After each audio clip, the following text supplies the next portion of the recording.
Hi all, Moonlight Rider 24 here, and today I've got something a bit different from me for you all. So let's get this out of the way. As you can tell with the title, yes, this is a hidden gems type video. And yes, I got the video idea from other fans in the community, who all got it originally from the Unlucky Tug, who posted a video a while back titled 10 Hidden Gems of CGI Thomas, where he highlights his picks for the most underrated and in some cases, the best episodes of the CGI era, with most episodes originating in seasons 17 through 21, otherwise known as the Brenner Era.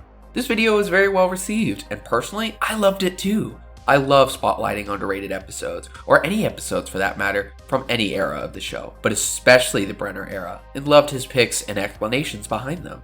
And following this, more people started making hidden gems type videos about various eras of the show, including the Hit Era, Nitrogen Era, and one even about episodes from across the whole show, and I absolutely love that. Tug even made a sequel to his video with more CGI episodes, and then later one about Hit Era episodes. Additionally, Zach Island has made numerous hidden gem videos, and I highly recommend you check them and his channel out, link in the description. So, if so many people have made this type of video, why make one myself? Well, honestly, as I said, I absolutely love this type of video, and although it's been done well a few times by numerous people, I still think I have a lot to add to the conversation, and would like to give my own thoughts about the Brenner Era specifically, and I have plenty of unique picks for underrated episodes of my own that I'd like to highlight. Also, because I'm reviewing and ranking episodes by season in chronological order for this channel, I won't be getting to the Brenner Era seasons anytime soon, so this gives me the opportunity to talk about it a good bit until then. So I'm sure all of you already know what the Brenner Era of Thomas and Friends is, but I'll give a brief summary anyway. For a brief recap, the Brenner Era refers to seasons 17 through 21, where after a few years of mostly generic, pretty bad seasons of the show, and Thomas content overall, a new writing team was hired on to fix and revamp the show, with the head writer being a Thomas and Friends veteran, Andrew Brenner, hence the name. The show became so much better during those years and had the highest highs and best content for the show since the 90s and early 2000s. It wasn't perfect and had its lows, but damn, it sure was awesome. The show was unfortunately rebooted after season 21 and became bad again, if not worse than ever, and eventually ended a few years later. The point is, the Brenner Era of the show, no matter how unfortunately short it was sweet, amazing, enjoyable, and succeeded in making the show the best it had been in decades, and easily remains, in my opinion, one of the best, if not the second best, era of the whole show. So today, I wanted to highlight some of its most underrated and even strongest episodes in my opinion, and demonstrate what made the era so great. Lastly, preparation for this video, and to avoid redundancy and maintain some semblance of originality, I looked at every other list of hidden gems from the CGI era on YouTube so far and ensured that every episode I talk about here are ones that have yet to be discussed. So that way, I can actually give you all something interesting and add something new to the conversation. And like the other users that have made their own lists, I'm opting to avoid obvious picks for the best episodes of this era that everyone loves or are already familiar with. So episodes such as Henry's Hero, Love Me Tender, Tit for Tat, they won't be found here. Instead, I'll be taking a look at what I consider to be some of not just the most underrated episodes of this era, but also among the best of it, and perhaps even in the conversation for some of my favorites of the whole series. Of course, as always, this is all just my opinion, and these are just some of my picks for episodes that deserve some well-earned love and discussion. So if you disagree or don't like these, that's completely fine. Please, feel free to share your own personal picks for underrated or best episodes from this era. And if you think this video is just a ripoff of the other hidden gem videos and don't want to watch it, that's also completely fine. All I ask is you please just turn this video off and watch something else, and not leave any unnecessary hate in the comments. So with all that out of the way, let's jump in to 10 underrated gems from the CGI era of Thomas and Friends. Diesel engines to the rescue! So to start this list off, I decided to go with an episode I never really hear anyone talk about, and that's season 21's The Big Freeze. In this winter episode, coal on the island of Sodor is running low, with the next shipment of coal from the mainland having been delayed. As a result, the steam engines are temporarily put out of action, with Thomas unfortunately getting stuck at a station due to not listening to his friend's warnings about filling up on coal. However, the diesels of the island come to their aid and save the day by taking over the steam engine's jobs for the day.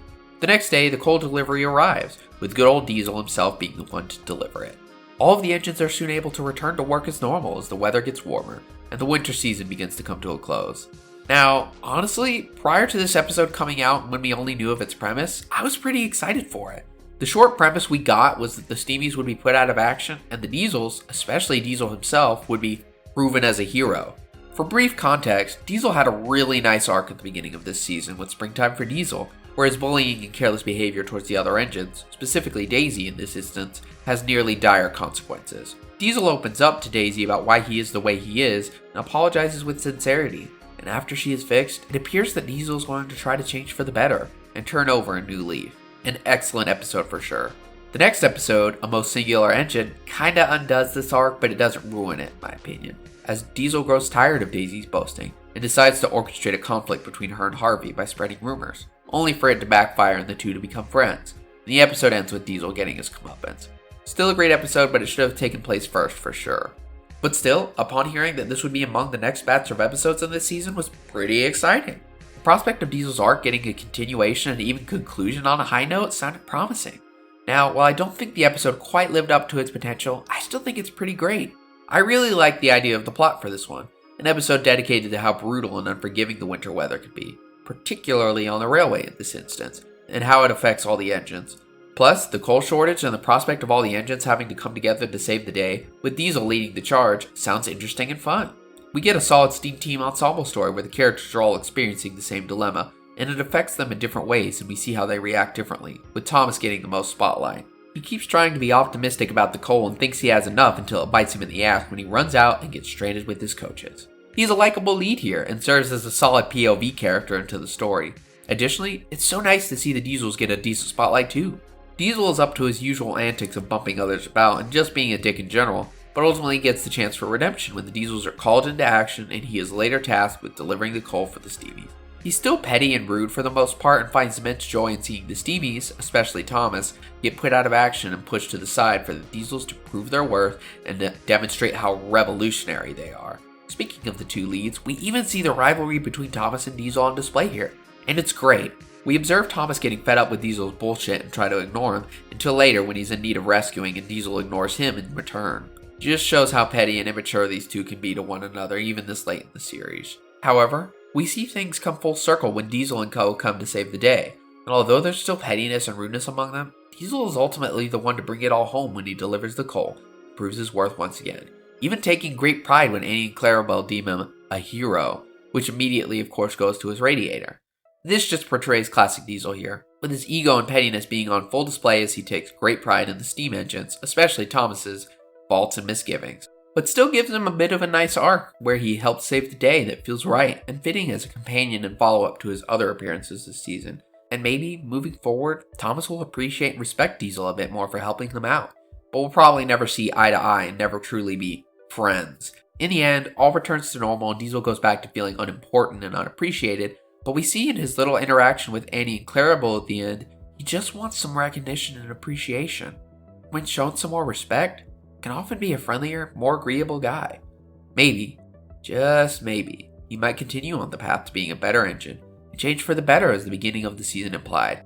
While I do wish the season-long arc was more consistent and the status quo wasn't always maintained for Diesel's character, it was still really nice to see him in different lights this season with redemptive arcs here and there, while still maintaining his classic persona. The Steam Team is great here, and this serves as a solid final episode where they get to spend time together and struggle as a group through a difficult situation and persevere in the end, before the stupid reboot where it all goes to shit and the Steam Team sucks more than ever. It's also nice seeing the likes of Den, Dart, and Paxton get a few lines here and there, and it's fun to see them pull the express. Just sucks we don't see them much after this. One thing I will admit I wasn't crazy about here, like with a good chunk of times in seasons 19 and 21, is the humor with Topham. It's just way too over the top and cartoony. It makes him look like a buffoon, and it only gets worse in Wubba. Sometimes it works and can be hilarious on Skiff and the Mermaid, and Buckle Tracks and Bumpy Trucks, but only in moderation and when done tastefully. Personally, while I really like this episode, I do think it could have benefited from being a two-parter, like Diesel's Ghostly Christmas, as I felt like there was a good story to be told here that didn't live up to its potential due to its runtime restriction.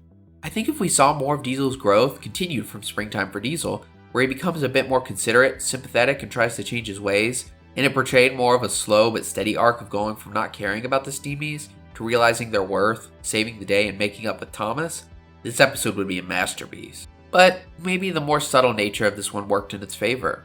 Overall, this was a fairly strong episode that, although not perfect, delivered on its interesting premise in a satisfying way. but if it were even stronger, it'd be among the best of the era. But for what it is, I like it, and I think it deserves a spot on this list. Oh dear.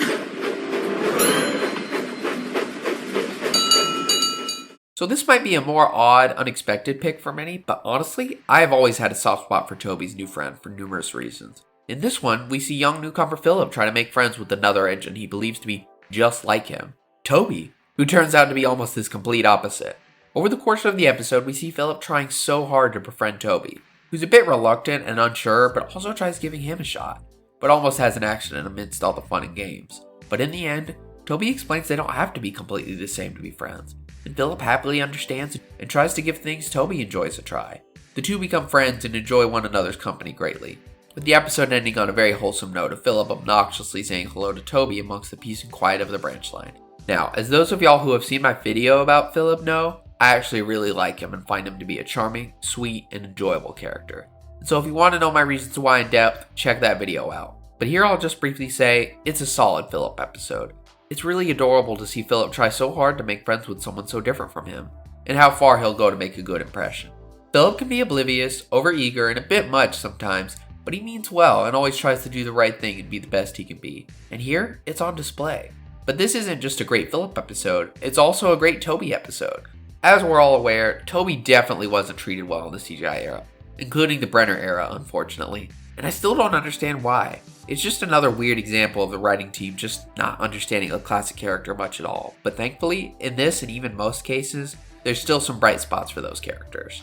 Henrietta was given a face to be a character for Toby to bounce off of and interact with, and is a great character and makes for solid banter with even worrisome Toby. While most Toby episodes in this era typically suck, that isn't the case here. Toby feels kinda right here. Not perfect, but better than usual. We see him in a mentorship role to young Philip, as the older engine who enjoys peace and quiet and is more laid back and soft-spoken, but also wise and kind. Sounds like Toby to me, right? Toby is at first taken a bit aback by Philip's excitable, highly energetic and talkative nature, and Henrietta speaks for Toby a bit when Philip asks if he'd like to race and politely declines the offer. They shortly run into Philip again, who eagerly asks if he'd like to race. Despite being reluctant to do so, and after wanting to prove he's not too old to do so, and is encouraged by his passengers, as well as in the spirit of having fun, Toby gives in and races little Philip in a charming scene.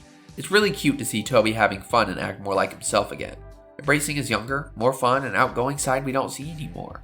And although it's very playful at first, an accident almost occurs but is averted at the last moment, and Toby feels responsible and begins to distance himself. Philip feels discouraged and disappointed, and after being given a bit of advice from Thomas, is reunited with Toby later.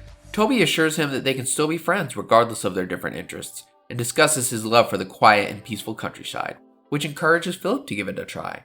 The episode ends with the two having become good friends, and Philip doing just that and running into Toby again, shouting in excitement, showing that although he's giving new things a try, he's still the same good old lovable Philip. The race is so fun, with Philip initially trying to rush ahead but quickly opts to slow down and let Toby take the lead, so that he can have fun too, and I really like that aspect. Shows Philip really does care about others, and just wants everyone to have a good time with him, even if he can be a bit cocky at times. I really enjoy the reluctant friendship between the two, with Toby initially finding him a bit obnoxious and annoying, but over time becomes more fond of him and decides to befriend and mentor the little guy, and Philip being the endearing little kid that just finds Toby to be so cool and wants to be just like him, and is disappointed when they aren't as similar as he'd hoped, but is still enthralled when Toby says they can still be friends and teaches him the value of peace and quiet. It's very wholesome and feels true to the spirit of the show in a way I feel like we haven't seen enough. Henrietta's dialogue and role here is solid too, trying to serve as the firm voice of reason and provides advice to Toby.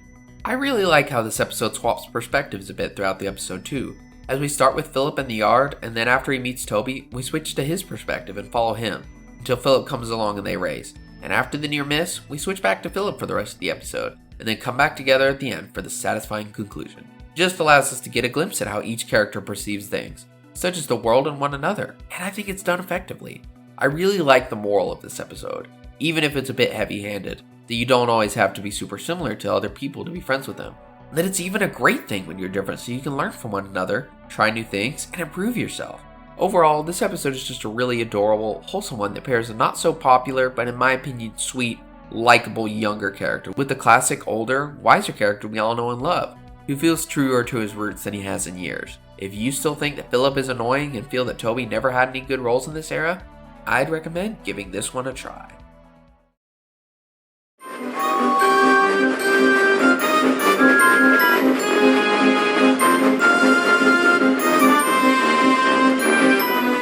Okay, so this is a fun one. In this one, Thomas and James are tasked with transporting football fans, or soccer as we know it here in the States, to a match set to take place at Drya.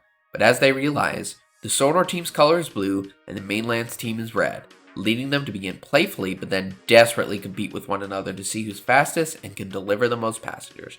This of course backfires later when they both leave important passengers behind in their effort to beat one another and are scolded by Topham, and learn to not be so silly, petty, and competitive all the time, especially when they're asked to work together.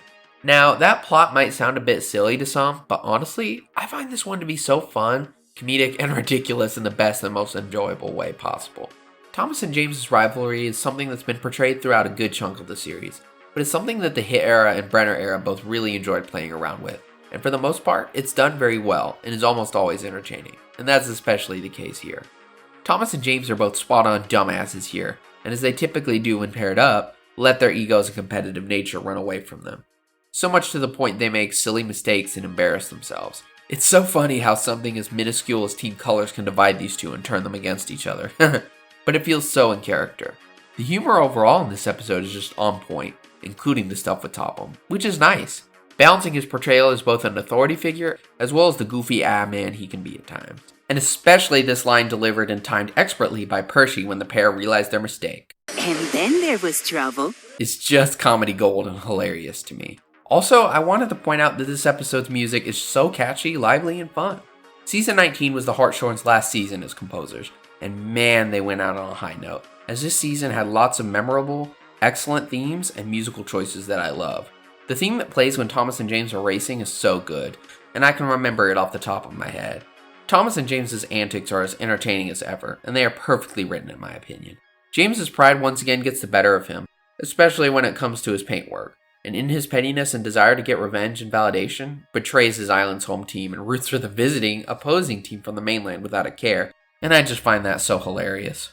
Thomas is more lighthearted about it all, but also lets his ego get the better of him, as well as his desire to show James up when he's being especially boastful and obnoxious, and it's, again, very comedic and entertaining. The two often can bring out the worst, most immature and petty sides of one another, and that's on display here as well as in a few other episodes, but even more prominently in Journey Beyond soooo, where I think it was also done well. This episode is just so fun, humorous, and entertaining, and I'd recommend any Thomas fan give it a watch, if they want something to just kick back and laugh at for both its humor and character writing.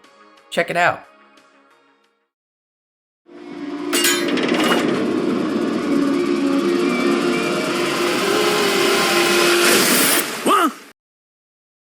So here's another one I hardly hear anyone talk about, and once again I gotta say, it's really slept on, underrated, and just phenomenal, and easily one of the best of season 21.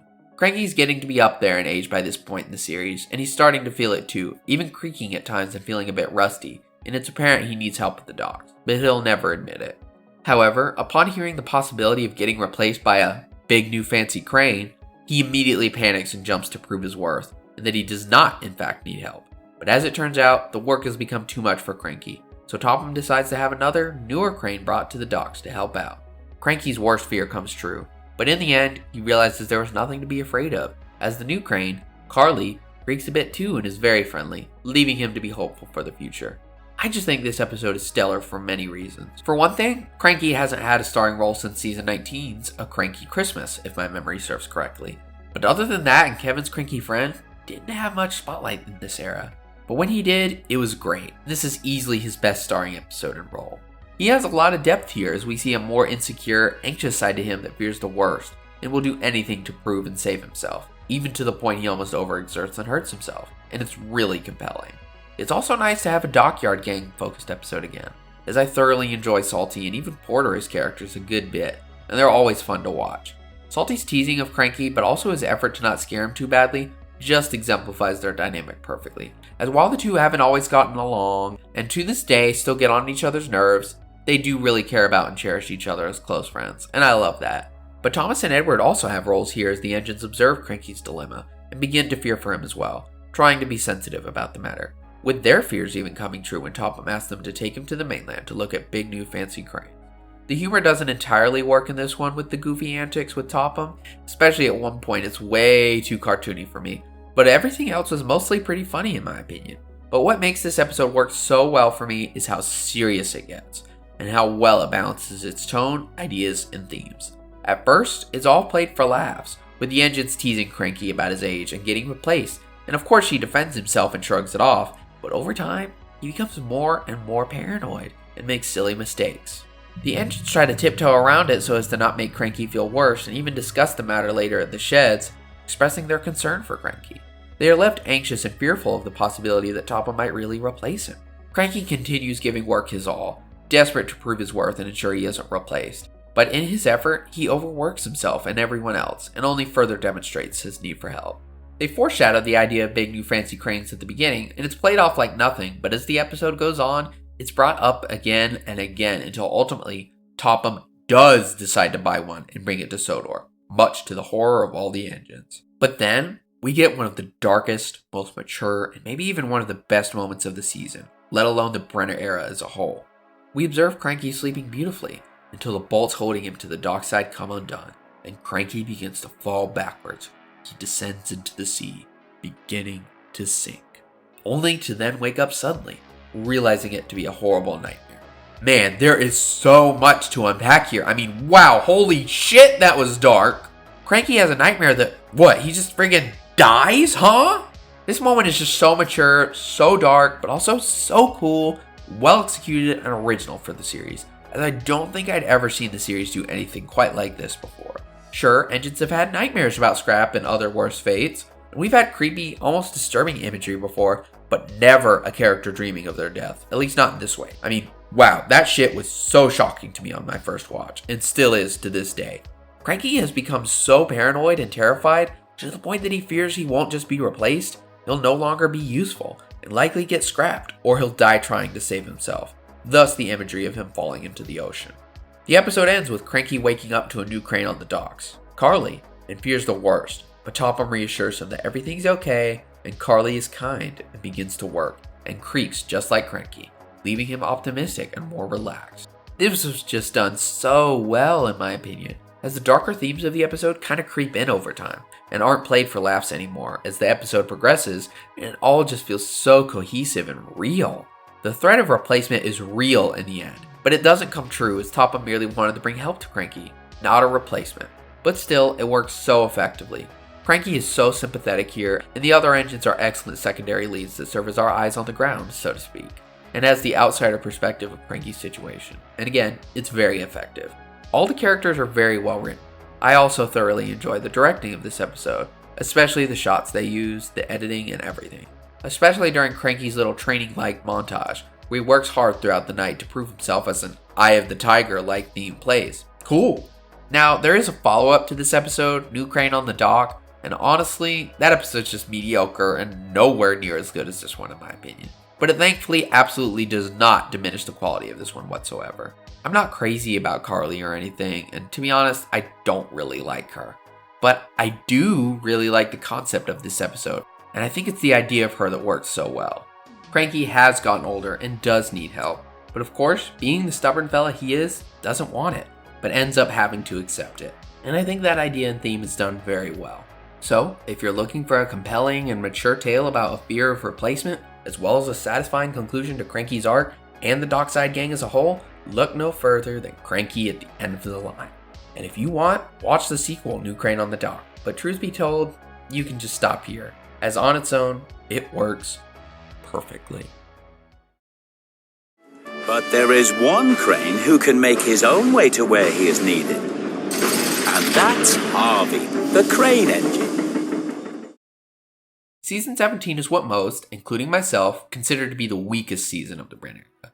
Being the one that started it all, it had its ups and downs and was a bit rough here and there, but overall it still had many great episodes, even excellent ones, and was a big step up in quality from previous seasons for the most part, and is rather overlooked. So, I figured it was only fair I include at least one episode from it on this list, as I think it's one that definitely deserves more love and discussion, and that's Gone Fishing. Gone Fishing serves as Harvey's grand return to the CGI series, and honestly, it does him justice and serves well as his comeback. This episode opens with a great reintroduction to Harvey, providing us with examples of various crane engines on the island, but then transitions to Harvey, explaining that he is the only crane engine on the island, and is very unique as a result. The episode pairs Harvey up with the season's newbie, Porter, and I think they serve as an excellent pairing. Harvey is very self-conscious and a bit insecure about his appearance, which is due to having been teased and ridiculed by the engines over the years for it, even in his first appearance, while Porter is more laid back and carefree, and doesn't let the opinions or comments of others get to his smoke box. It teaches Harvey an excellent lesson here. It shouldn't matter what anyone says. Everyone is important, special, and awesome in their own way, and no one can take that away from them. Bill and Ben are also in this and kind of serve as antagonists towards Harvey, teasing him about his appearance and that he's at the docks to fish, which Harvey ignores and advises Porter to do the same. And when they tease Porter, Porter explains he doesn't let it bother him, like water off a duck's back. The episode then shifts to a story about Harvey taking a freight train for the first time, with Harvey initially being nervous, but Porter encourages him to give it a shot, stating he's not just a crane, he's an engine too. Harvey tries his hardest and does well for a while, until he comes flying down Gordon's Hill and the flatbeds derail. Harvey initially regrets his choice to try pulling the train, but thanks to something Bill and Ben said, he realizes he can easily resolve the problem thanks to his hook. I'm not just an engine, I'm a crane too! He cleans it up with ease and is able to carry on his way. He delivers the train on time and returns to the docks later, proudly and confidently. Harvey is praised and even jokes that he could go fishing at the docks if he wanted to, flipping the joke on Bill and Ben on its head cleverly. This episode is very simple, but also very enjoyable. I really love the moral of this episode, that it doesn't matter what anyone says, we shouldn't let it get to us. We have our own self-worth and special qualities, and should never let anyone diminish or take that away from us. As a kid, this episode made me feel better about myself, having been bullied a lot, so it was very refreshing and reassuring to see characters in my favorite show go through the same thing and come out triumphant. So it's always been an uplifting, confidence-boosting one for me. The characters in this are all spot on, and it's really nice to see lots of side characters get paired up and spotlighted together. It just goes to show how different and much better this era of the show was compared to the last, where basically only mains and occasionally newbies got roles. I really like both Harvey and Porter here. Harvey, because his character is very relatable and actually fits the message and character arc perfectly, and delivers it well in a meaningful way. And Porter, because seeing him provide wisdom and solid advice to a character who needs it, makes him all the more likable and interesting, as it gives him a good bit of depth. It trademarks him as the I don't give a shit what people think character, and I like that.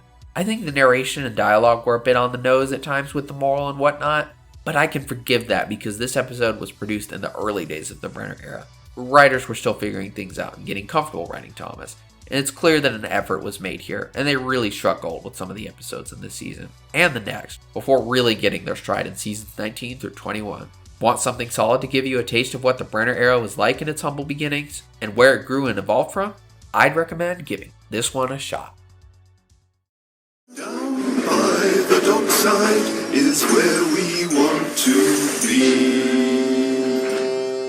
Alright, so let's get this out of the way. As I'm sure most of you are aware, Unlucky Tug recently made a video spotlighting Timothy, a minor character in the Brenner Era, and the star of this episode, and it was a fantastic video. As a big Timothy fan myself, I had previously planned on making a video about him in the soooo study, but seeing as Tug made a spotlight video for him that's much better than what I'd have come up with and how well received it was, I've decided to scrap that idea. However, after seeing how much people have started to appreciate Timothy, I still wanted to add my own 2 cents to the conversation about the little guy, and why I like him so much too. So in short, I really like Timothy. He's kind, hardworking, and dedicated, but also a bit naive and easily manipulated, and has great dynamic with Bill, Ben, and Marion. And I thoroughly enjoy seeing him, and his 3 starring roles and episodes were mostly great. But this is easily his best episode. We once again see him working hard at the clay pits, and trying to keep Bill and Ben in line, only to get teased and treated like shit.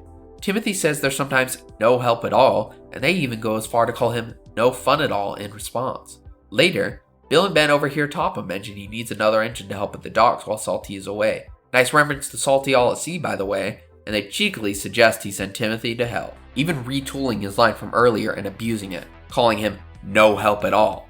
Little shit! Topham agrees and sends Timothy, who gladly lends a helping buffer and works hard with the dockside team. Bill and Ben, on the other hand, have trouble at the clay pits and come begging for Timothy to come back, but due to his new responsibilities at the docks, he tells them no and stays at the docks. Salty returns a few days later, and Timothy inevitably returns to the clay pits, where, after a scolding from Topham for their antics, the twins are in dire need of help, and Timothy and the Dockside Gang come to their aid, ending the episode. There's a lot to like about this episode in my opinion. The humor is great, the music is fun, especially the bit where they play a new rendition of Down by the Docks. That was awesome. First time I think they ever played a song with lyrics in an episode. And the moral of not talking shit about your friends and taking them for granted is solid. And the story is simple but effective. But it's the character writing that makes this one stand out, in my opinion. Timothy and Porter don't really get much spotlight aside from occasional appearances. And this was Timothy's last appearance in an episode and final main role. And Porter only appears here and there after this. Which is unfortunate because I like them both. Especially Timothy. So it was really great to see these two minor but nonetheless likable characters get paired up in main roles together. Timothy's kind and hardworking, but also forgiving and sensitive nature is on display, and he's as likable as ever, maybe even more so than usual. Although I do get a bit frustrated at times with Bill and Ben's portrayal in the Brenner era, as I think they were a bit too mean and annoying at times, I do think they worked here. While yes, it kind of follows the formula the previous Bill, Ben, and Timothy episodes used, in that the twins trick Timothy to do something and leave the clay pits, so that way they can get into shenanigans and have fun, this one feels different because instead of tricking Timothy, they kind of trick Topham, or at least take advantage of the opportunity he gives them maliciously to get rid of Timothy for a while. It works, as Timothy gets sent off to the docks and is happy to do so, and even has fun in the process, but is hurt when he hears it was the twins' idea, and what they said to Topham about him, and I honestly don't blame him. I know it's Bill and Ben, but I mean, talking shit passive-aggressively about your friend to your boss to get rid of him for a while, that's just mean. But they do pay for it in the end, as they get into antics and don't do their work. And eventually it piles up and they are unable to continue on their own. So they beg for him to return, but are rejected and get stuck and scolded later, which was satisfying and deserved. So this is easily the best use of the twins' more mischievous, manipulative side in this era, and feels true to their characters while not going too far. All the characters are great here, and the dynamics between them are strong and feel genuine, well written, and real.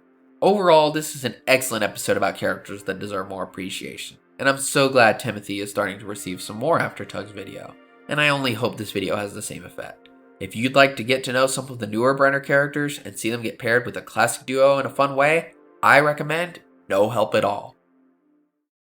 You look great pulling the mail car. Really useful.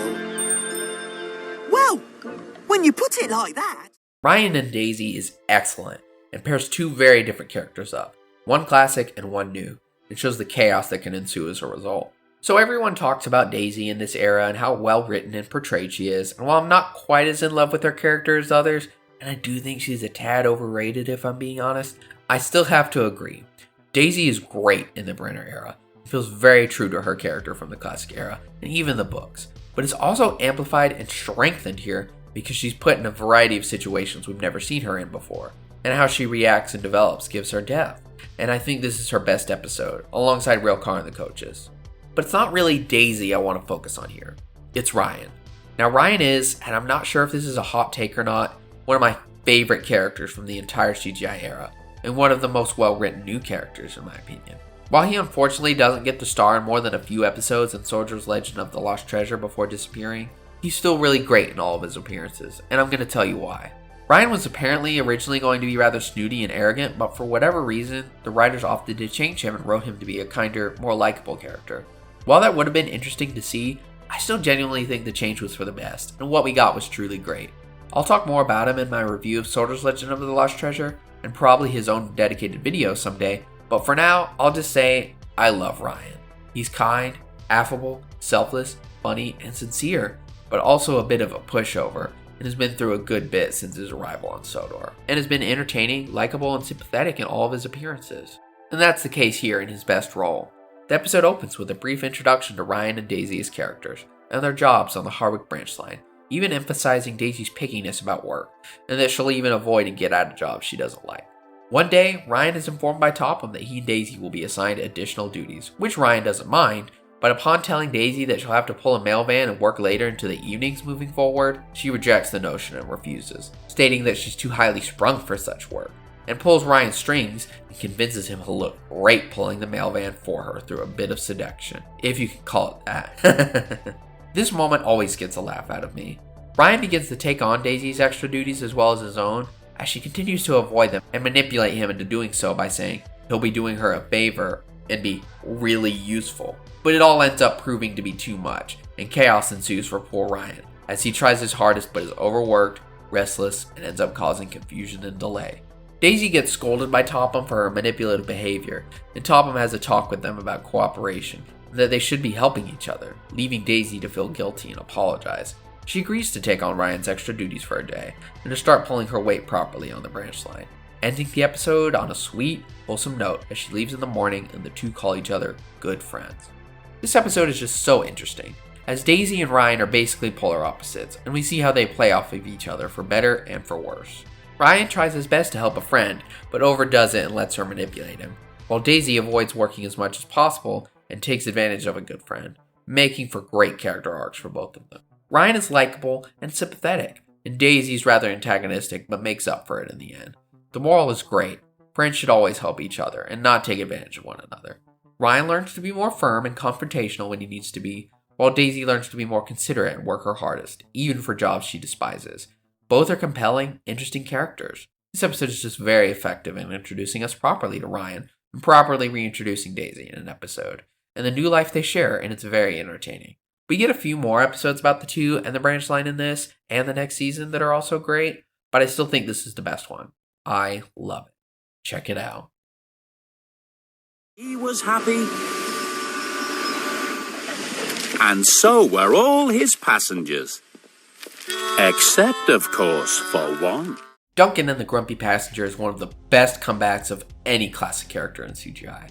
This episode brings Duncan back to his grumpy, complainer roots in entertaining, comedic fashion, but also puts him in a situation we haven't seen him in before, where he comes face to face with someone who complains just as much as he does.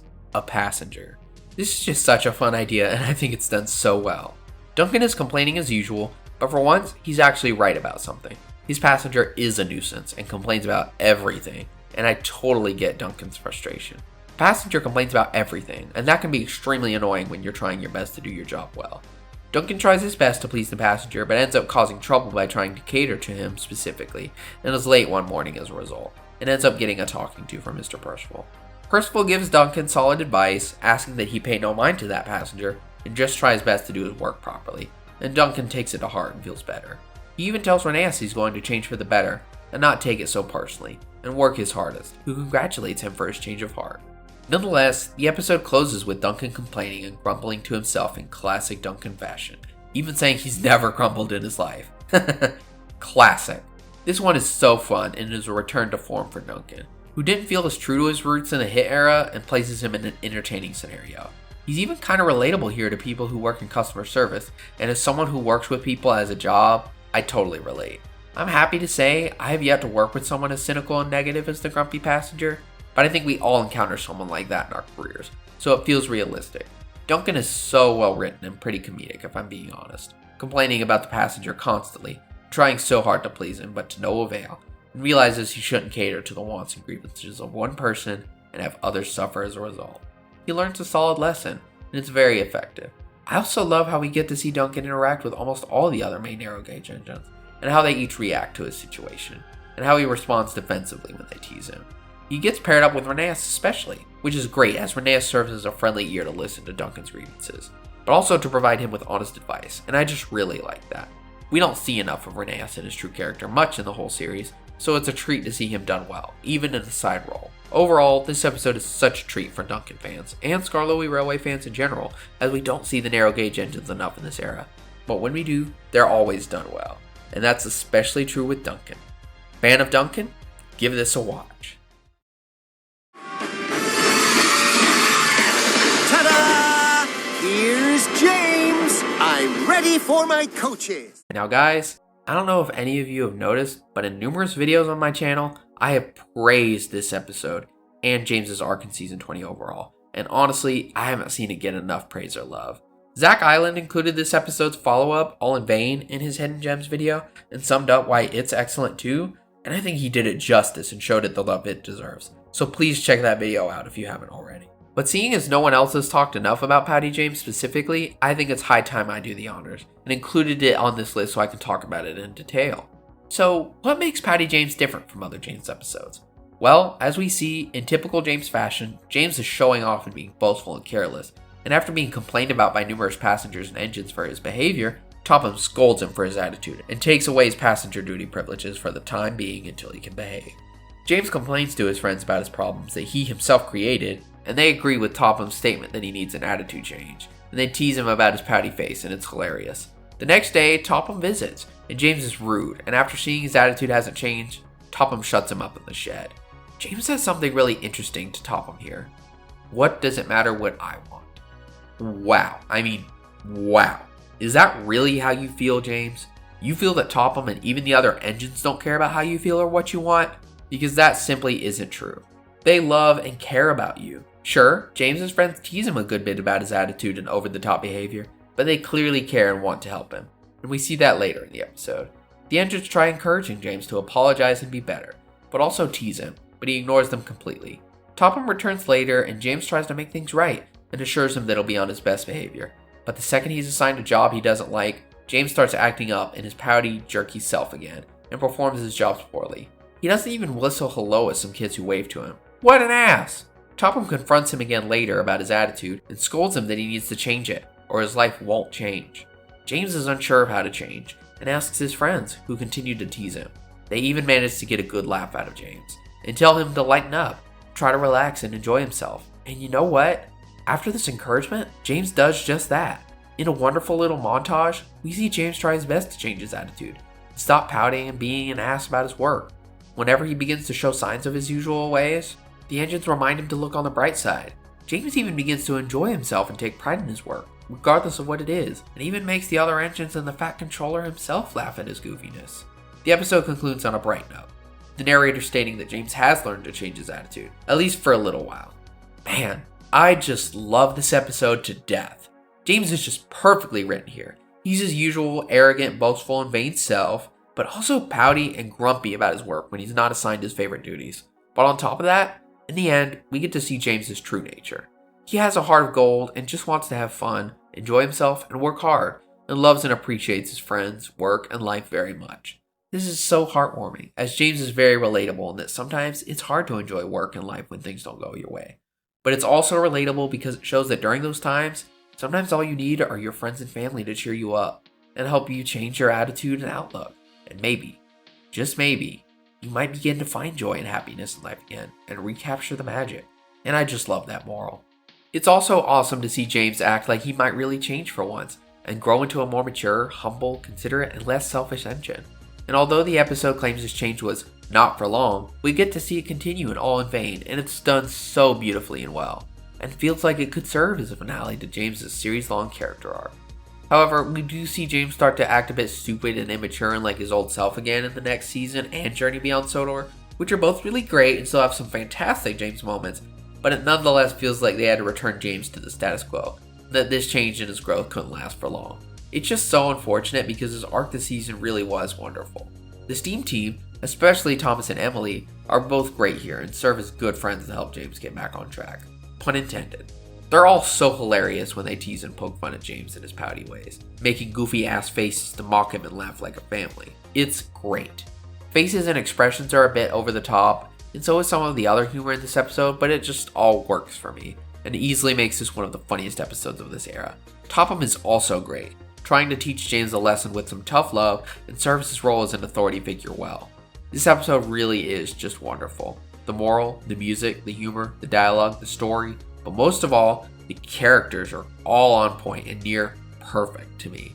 As a huge James fan, this one puts a huge grin on my face every time I watch it. It even makes me feel better about myself. And I hope it has the same effect on you, my friend.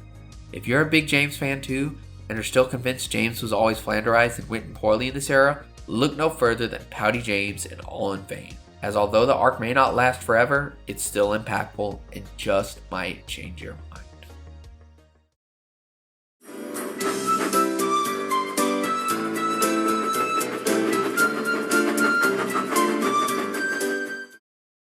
Well, here it is. My pick for the top spot of this list, and quite possibly my pick for the best episode of the whole Brenner era. Of all the characters in Thomas and Friends that were in the Brenner era, any of them were done well in my opinion, Very well even. Sometimes even the best they've ever been. Not all, of course. There are quite a few that were treated and written poorly, but for the most part, this era got the characters right. But while it's important to have a huge cast of interesting, well-written characters, it's also vital to have a compelling, effective main cast. And most of all, a strong main character. And well, did they get our main character right? In my opinion, the Brenner Era got our main protagonist and my favorite character in the show, Thomas, very, very right. Almost perfect. A lot of eras in the show don't know how to write Thomas, or just write him as a naive, stupid little kid for the younger audience to relate to and see the world through the eyes of, and makes the most mistakes and learns the most lessons, blah blah blah, you all know how it is. But, when written correctly, Thomas is one of the best characters in the show. And while it can be hard to balance between his cheekier, more selfish side and his kinder, more mature side, I think the Brenner Era struck a balance perfectly. We'd get episodes with a cheekier, more immature Thomas in the likes of Thomas's Shortcut and Thomas the Quarry Engine, but also get ones with a more compassionate, considerate Thomas and unscheduled stops, and most of all, the best example being Thomas the Babysitter. Thomas the Babysitter is perfect. It gets everything right. It's perfect as a story for Thomas to star in and grow during. It's perfect in tone by balancing humor and lighthearted moments with a more genuine, realistic story and arc. It's perfect in its vibe and pacing, with great relaxing music, well-timed musical cues and sound effects, and other technical aspects. It's perfect in its character writing for Thomas, his coaches, and his friends, writing them all as lovable, interesting, and true to their roots, but also with some depth. But most of all, it's perfect because it feels like a classic Thomas story ripped straight out of the classic era and even out of the original books. This story is so simple and sweet, as it has a basic but entertaining premise. Thomas is pulling his usual passenger trains when he encounters a mother with a baby, who hops on his train. The baby cries and cries until Thomas begins puffing along. At every stop, however, the baby begins to cry, much to the dismay of everyone. But whenever they start once again, the baby settles down. This continues until Thomas realizes that it's he who is calming the baby, with his peaceful, smooth ride. But as they continue to stop at stations, the baby's crying starts again without fault every time, and everyone tries everything they can to console it, but only Thomas's puffing does the trick. By the end of their journey, everyone is exhausted and ready for a break. But Thomas, being the kind engine he is, he offers to miss his break and give the mother and child a non-stop ride to help console the baby and allow it to have a nap. And sure enough, it works like a charm for both the baby and mother. Thomas returns to the Napford, where a workman who turns out to be the husband and father thanks him greatly. As they have been too busy to settle on a name yet, the couple decides to name the baby in light of the day's events, Thomas. This is so heartwarming, adorable, wholesome, and perfect. Thomas is written perfectly, feels so true to both his younger, cheekier, and impatient self, but also the more mature, considerate, and compassionate engine he grew up to be and is now. He's so lovable here, and it just shows how the writers from the Brenner Era finally understood Thomas, and it just shows in almost all of his appearances. He's not always perfect, there are a few bumps in the road here and there, and it can get frustrating to see him all the time and always be the voice of reason, but for the most part, Thomas works extremely well. Additionally, the humor in this episode is on point, with there being plenty of funny lines, visual gags, and humorous editing and directorial choices, and almost every piece of humor lands. All other characters in this episode are on point, especially Annie and Clarabelle, who serve as the ever-enjoyable companions and voices of reason to Thomas, but also can be a bit silly, overdramatic, and irritable at times too, and are perfectly written here. The characters are very relatable, especially Thomas, and more notably, the parents, who all quickly grow tired of the baby's crying and restlessness. The episode effectively portrays how mentally and physically exhausting having a baby can be. There isn't really a moral here, other than to be kind and selfless, and willing to make sacrifices for others. Not just because it's the right thing to do, but also because you can and want to. And Thomas wants to. Thomas is amazing here, and feels just right. And this story fits perfectly into the universe. It feels like it could have been written by Christopher Awdry or even Wilbert Awdry himself, and perfectly exemplifies and just goes to show that the later eras of the show can be just as true to the roots of the franchise as the classics, and in some cases be even better, and have stories among the best of the franchise and even match the classic series in quality at times. Overall, Thomas the Babysitter is a masterpiece in Thomas storytelling, and easily the best episode of this era, and among my top 25 of the whole show. An underrated but nonetheless beautiful gem to be sure. Conclusion. The Brenner Era of Thomas and Friends isn't perfect, not by a long shot, but man is it great for the most part. It's got its highs and lows, but by God, is it very wonderful and consistently great in my opinion. This era was full of so much life, originality, character, creativity, and passion, but moreover, it felt very true to the roots of the show and even the franchise, and captured the spirit of Thomas very well. But it also did a lot to amplify and develop it further, and put its spin on things. It did so many great things with the show as a result.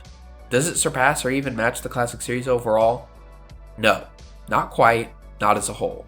The Brenner Era has its faults and a few stinker episodes, and Mattel made some poor choices for the franchise following it, and even during it, most notably flanderizing a lot of the characters and not allowing them to grow or change permanently, or introducing gimmicky characters in locations just for merchandise, or even just having poor marketing for the show, and not having it be easily accessible for everyone on streaming, TV, or DVDs. And eventually, this all led to its downfall with Webba. But boy did the team try their best, and in many cases, instances, and stories, they were able to recapture the magic and match the quality of the classics. The Brenner Era never topped the classic series best, but it still had plenty of awesome episodes and moments that are among the best of the franchise in my book and many others. And for that, it deserves much appreciation and love, and I hope I was able to give it some today with this video. Now, if you're all in the mood for some great CGI Thomas content, or just great Thomas content in general, give all these a watch, whether it's on YouTube, while they're still here at least, Amazon Prime, or on DVD. You won't regret it. I had an amazing time making this video, and even though I'm reusing the concept from two of the best analytical Thomas content creators around, I still thought that I had enough unique things to say and picks of my own to spotlight to warrant a video, and I truly hope you all enjoyed it. I've wanted to talk about the Brenner Era in depth for so long, and I'm glad I was able to here, at least until we reach the movies and seasons in my reviews and rankings, which I greatly look forward to. Leave your thoughts, comments, and even your own picks for hidden gems and favorites from this era down below, as I'd love to see them. I'll see you in the next one, folks. Bye!